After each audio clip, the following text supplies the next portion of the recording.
भारतामध्ये दरवर्षी लाखो विद्यार्थी आय एस बनण्याचं स्वप्न पाहतात. 10 ते 12 तास अभ्यास करतात. घरापासून दूर येऊन मेहनत करतात. कोचिंगमध्ये लाखोने पैसे जातात. त्यांना असं वाटतं की मेहनत केलं तर आय एस बनता येईल. पण प्रश्न एक आहे, UPSC जर इतकी सोपी असती तर आज लाखो विद्यार्थी आय एस बनले असते. म्हणूनच व्हिडिओ लास्टपर्यंत पहा, कारण की लास्टमध्ये मी तुम्हाला असे काही 3 पॉईंट सांगणार आहे जे आजपर्यंत कोणताच अधिकारी, कोणताच कोचिंग इन्स्टिट्यूट आणि कोणताही चांगला ॲस्पिरंट तुम्हाला सांगितलेलं नाही आणि ना कधी तुम्हाला सांगणार. UPSC मध्ये दरवर्षी 10 ते 12 लाख फॉर्म भरले जातात. त्यामधून 5 ते 6 लाख विद्यार्थी एक्झाम देतात आणि फायनल सिलेक्शन 700 ते 1000 लोकांचं होतं. म्हणजे सिलेक्शन रेट हा 0.1% पेक्षाही कमी आहे. सोप्या भाषेत सांगायचं म्हटलं तर 1000 विद्यार्थ्यांमधून एक जण IPS किंवा IAS बनतो. म्हणजे UPSC हे भारतातील सर्वात टफेस्ट एक्झाम. पण UPSCची खरी रियालिटी टफ आहे म्हणून नाही, तर त्यापेक्षाही खूप मोठी आहे. UPSC प्रिपरेशनचा विचार केला तर मनात फक्त 2 ठिकाणे येतात. दिल्लीतील मुखर्जी नगर आणि राजेंद्र नगर. अनेक विद्यार्थी UPSCचं स्वप्न घेऊन इथे येतात. मोठमोठ्या इन्स्टिट्यूटमध्ये, कोचिंगमध्ये ॲडमिशन घेतात. साधारण जरी फीसचा विचार केला तर 1.5 ते 3 लाख रुपयेपर्यंत फीस असते. अनेक विद्यार्थी लोन घेऊन, करून पैसे घेऊन, जागा विकून इथे येतात. पण इथे आलं तर एक रियालिटी त्यांना उशिरा कळते.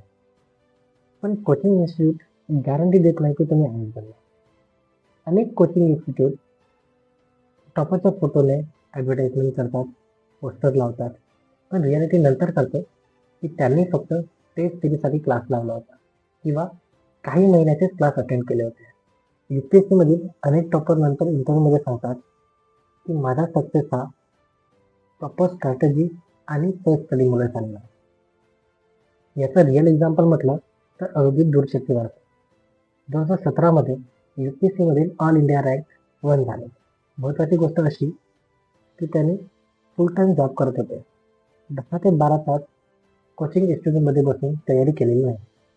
त्यांनी प्रॉपर स्ट्रॅटेजी आणि लिमिटेड रिसोर्सेस वापरून तयारी केली.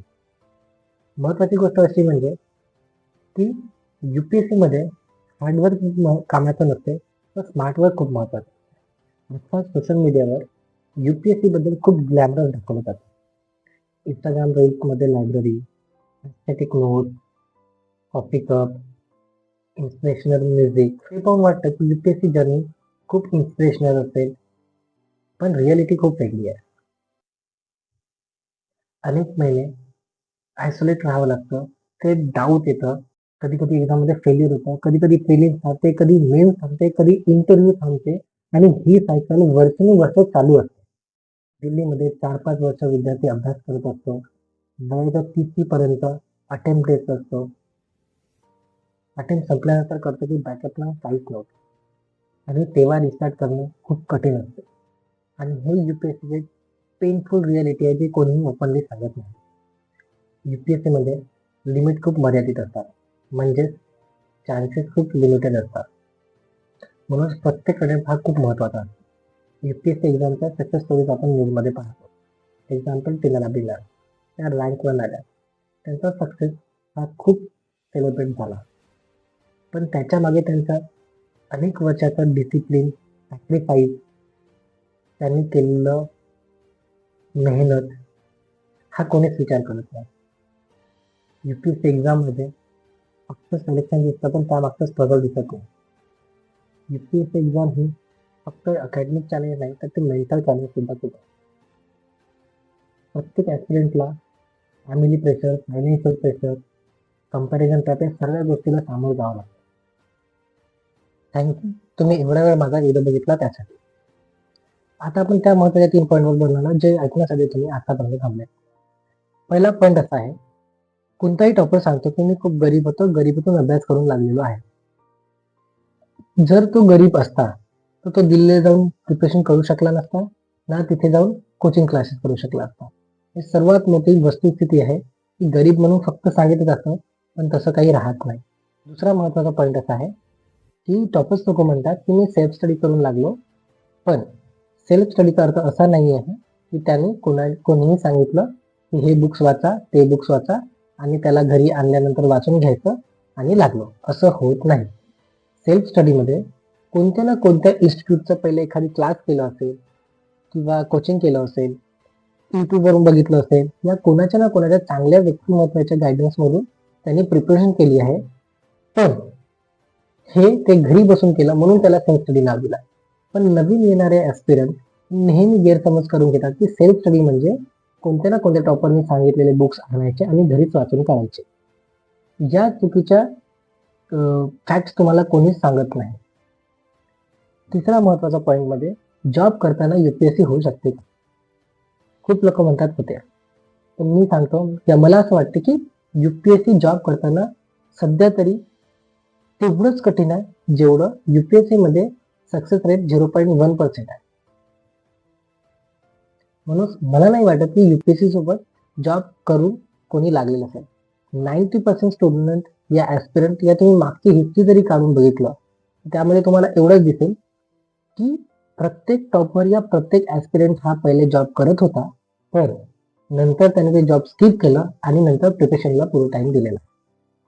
म्हणून जर तुम्हाला असं वाटत असेल की जॉब करता करता तुम्ही जर अभ्यास करू शकत असणार, तर ही सर्वात मोठी शोकांतिका आहे, कारण की तुम्हाला रियालिटी काय अजून माहीतच झाली. तिसरा महत्त्वाचा पॉईंट म्हणजे की मी UPSC करता हे 4 लोकांना सांगत बसतो. हे जे शोकांतिका करत बसतात की मी UPSC करताय, लायब्ररीमध्ये जाऊन 10 तास बसायचं, मोबाईल यूज करत बसायचं, अभ्यास नाही करायचं, तर ह्या जर चुका जर तुम्ही करत असणार तर तुम्ही UPSC करत नाही आहे, ना तुमच्याने कधी UPSC होणार. तर हे फॅक्ट्स तुम्हाला ना कोणते कोचिंग इन्स्टिट्यूट सांगणार, ना कोणता ॲस्पिरंट सांगणार, ना कोणता बनलेला अधिकारी सांगणार. मग याचा अर्थ असा आहे का की UPSC प्रिपरेशन खूप चुकीचे आहे? तर बिलकुल नाही. UPSC हा भारतातील सर्वात प्रेस्टिजियस करिअर म्हणून बघितलं जातं. IAS ऑफिसर होऊन तुम्ही लाखो विद्यार्थ्यांच्या जीवनावर पॉझिटिव्ह इम्पॅक्ट करू शकता. पण एक गोष्ट समजून घेणं खूप महत्त्वाचं आहे की UPSC हा करिअर ऑप्शन आहे, पूर्ण जीवन नाही. UPSCची प्रिपरेशन करताना ड्रीम मोठं ठेवा, पण रियालिटी समजून अभ्यास करा. स्किल डेव्हलप करा, स्मार्ट स्ट्रॅटेजी यूज करा आणि बॅकअप प्लॅन ठेवा. कारण IAS बनणं खूप मोठं आहे, पण तुमचं जीवन त्याहूनही खूप मोठं आहे. व्हिडिओ आवडला असेल तर लाईक करा आणि कमेंट करा, आणि असेच जर व्हिडिओ पाहायचे असतील तर सबस्क्राईब करा.